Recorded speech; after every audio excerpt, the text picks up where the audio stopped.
നമസ്കാരം. വടകര എന്നൊരു സ്ഥലം ഒരു ലോക്സഭാ തെരഞ്ഞെടുപ്പ് വിജയത്തിന് ശേഷം കേരളത്തിലെ ക്രിമിനലുകളുടെ പറുദീസയാണോ അല്ലെങ്കിൽ ക്രിമിനലുകളുടെ വിഹാര കേന്ദ്രമാണോ എന്ന് തോന്നിപ്പോവുകയാണ്. അങ്ങനെ പറയാനുള്ള കാര്യം, ഇപ്പോൾ ഏറ്റവും ഒടുവിൽ ഒരു സംഭവം കൂടി, ഒരു ക്രിമിനലിനെ കൂടി വടകര നിന്ന് ഒളിവിൽ താമസിച്ചപ്പോൾ കൈയോടെ പിടിക്കപ്പെട്ടിട്ടുണ്ട്. നമ്മുടെ നാട്ടിൽ ഈ അടുത്ത ദിവസം അറിയാലോ, ഷിംജിത പ്രൈവറ്റ് ബസ്സിൽ അടുത്ത് യാത്ര ചെയ്തിരുന്ന ചെറുപ്പക്കാരൻ മോശമായി പെരുമാറി എന്ന തരത്തിൽ ഒരു വീഡിയോ എടുത്ത് ഇൻസ്റ്റഗ്രാമിൽ പ്രചരിപ്പിച്ചതിന്റെ അടിസ്ഥാനത്തിൽ ആ ചെറുപ്പക്കാരൻ മനം നൊന്ത് ആത്മഹത്യ ചെയ്തു. ആ ക്രിമിനൽ വനിത, ഏത് ലീഗ് പാർട്ടി വളർത്തിക്കൊണ്ടുവന്ന ആ ക്രിമിനൽ വനിത എവിടെയാണ് ഒളിവിൽ താമസിച്ചിരുന്നത് നിങ്ങൾക്കറിയോ? ദേ വാർത്ത കേട്ടെ.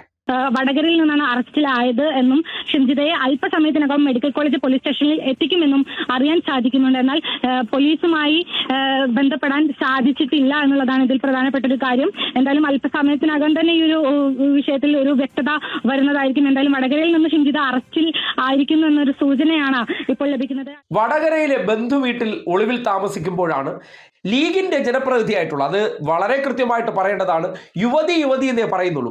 കോണിപ്പടിയിൽ മത്സരിച്ചത് കൊണ്ട് യുവതിയായി രാഷ്ട്രീയം മറയ്ക്കപ്പെടുന്നു അല്ല. ലീഗിന്റെ ഒരു വനിതാ ജനപ്രതിനിധിയായിരുന്ന വ്യക്തി നേരെ വടകരയിൽ പോയി ഒളിവിൽ പാർപ്പിക്കുന്നുണ്ടെങ്കിൽ ലീഗിന്റെ പിന്തുണയോടുകൂടി വടകരയിൽ ജയിച്ച ഒരു സ്ഥാനാർത്ഥിക്ക് അല്ലെങ്കിൽ അവിടുത്തെ എംപിക്ക് ഇതിൽ ബന്ധമുണ്ടോ എന്ന് നാട്ടുകാർ സംശയിച്ചാൽ കുറ്റം പറയാൻ പറ്റും. ഇനി ഇത് മാത്രമല്ല, ഈ അടുത്ത ദിവസം രാഹുൽ മാങ്ങാണ്ടിയുടെ മൂന്നാമത്തെ പീഡന കേസിൽ ഇരയാക്കപ്പെട്ട സ്ത്രീ പരാതി കൊടുത്തു. ആ പരാതിയിൽ അവർ പറഞ്ഞൊരു വാചകമുണ്ട്, അവരെ വടകരയിലെ ഫ്ളാറ്റിലേക്ക് വരണമെന്ന് മാങ്ങാണ്ടി നിർബന്ധിച്ചു. ആര്? പാലക്കാട് MLA അടൂർ സ്വദേശിയായിട്ടുള്ള മാങ്ങാണ്ടി പറയുകയാണ് വടകരയിലുള്ള ഫ്ളാറ്റിലേക്ക് വരൂ എന്ന്. അപ്പോൾ വടകരയിൽ എങ്ങനെയാണ് മാങ്ങാണ്ടിക്ക് ഫ്ളാറ്റ് വരുന്നത്? വടകരയിൽ ആർക്കായിരിക്കും ഫ്ളാറ്റ് ഉണ്ടാവുക? മാങ്ങാണ്ടിക്ക് ഒരു ഗോഡ് ഫാദർ ഉണ്ട് എന്നുള്ള കാര്യം നാട്ടുകാർക്ക് മുഴുവൻ അറിയാലോ. ആ ഗോഡ് ഫാദർ ആയിട്ടുള്ള വ്യക്തി ആയിരിക്കുമല്ലോ സ്വാഭാവികമായിട്ടും വടകരയിലെ സ്വാധീന ശക്തി. അവിടെ ഇമാതിരി സ്ത്രീ പീഡനത്തിനൊക്കെ സൗകര്യമുള്ള ഫ്ലാറ്റ് ഉണ്ടെന്ന് അന്ന് ആ മൊഴി പുറത്തു വന്നപ്പോൾ നാട്ടുകാർക്ക് ബോധ്യപ്പെട്ട കാര്യമാണ്. ഇപ്പോൾ ഈ ഷിംജിതയുടെ വിഷയത്തിലും നേരെ മലപ്പുറത്ത് നിന്ന് വടകരയിൽ പോയി ബന്ധുവിന്റെ വീട്ടിൽ ഒളിവിൽ താമസിച്ചു. ലീഗുകാർക്കിപ്പോ ഏറ്റവും സേഫ് സോൺ വടകരയാണ്. വടകരയിൽ പോയി കഴിഞ്ഞാൽ അവരെ സംരക്ഷിക്കാൻ അവിടെ അവർക്ക് ആരോ ഉണ്ട് എന്നുള്ള തോന്നൽ വന്നു കഴിഞ്ഞിരിക്കുന്നു. എന്ത് ക്രിമിനൽ ആക്ടിവിറ്റീസ് ചെയ്യണമെങ്കിലും നേരെ വടകരയിലേക്ക് പോകുന്നുള്ളൂ, അല്ലെങ്കിൽ ക്രിമിനൽ ആക്ടിവിറ്റീസ് ചെയ്തു കഴിഞ്ഞാലും വടകരയിലേക്ക് പോകുന്നുള്ളൂ. നിങ്ങൾക്കിവിടെ സംരക്ഷണ കവചമൊരുക്കാൻ സംവിധാനങ്ങളുണ്ട്. ആ സംവിധാനത്തിന് നേതൃത്വം കൊടുക്കുന്ന വ്യക്തി ആരാണ്? ലീഗിന്റെ തന്നെ വനിതാ ജനപ്രതിനിധി സ്വയം കുലസ്ത്രീ ചമയാൻ വേണ്ടി വീഡിയോ എടുത്ത് ഒരു ചെറുപ്പക്കാരന്റെ ജീവൻ ബലി കൊടുത്തത്. ആ ബലി കൊടുത്തതിന് ശേഷം വടകരയിലേക്ക് ഓടിപ്പോയിട്ടുണ്ടെങ്കിൽ വടകരയിൽ ഇവരെ സംരക്ഷിക്കാൻ ചില കേന്ദ്രങ്ങൾ ഉണ്ടായിരുന്നു എന്ന് വേണം മനസ്സിലാക്കാൻ.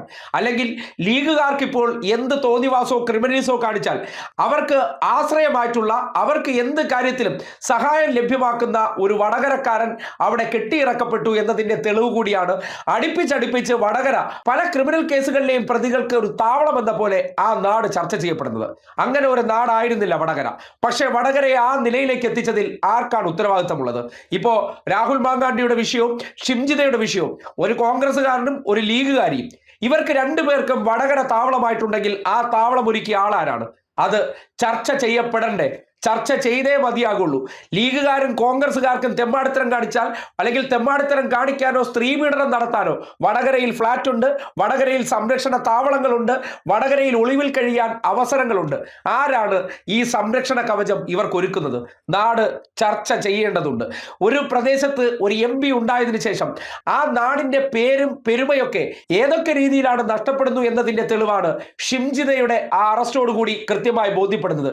ഷിംജിതയെ വടകരയിൽ എത്തിച്ചതിന് പിന്നിൽ അവിടുത്തെ ജനപ്രതിനിധിക്ക് പങ്കുണ്ടോ ഇല്ലയോ എന്നതിനെ സംബന്ധിച്ച് അന്വേഷണം നടത്തേണ്ടത് അത്യന്താപേക്ഷിതമാണ്.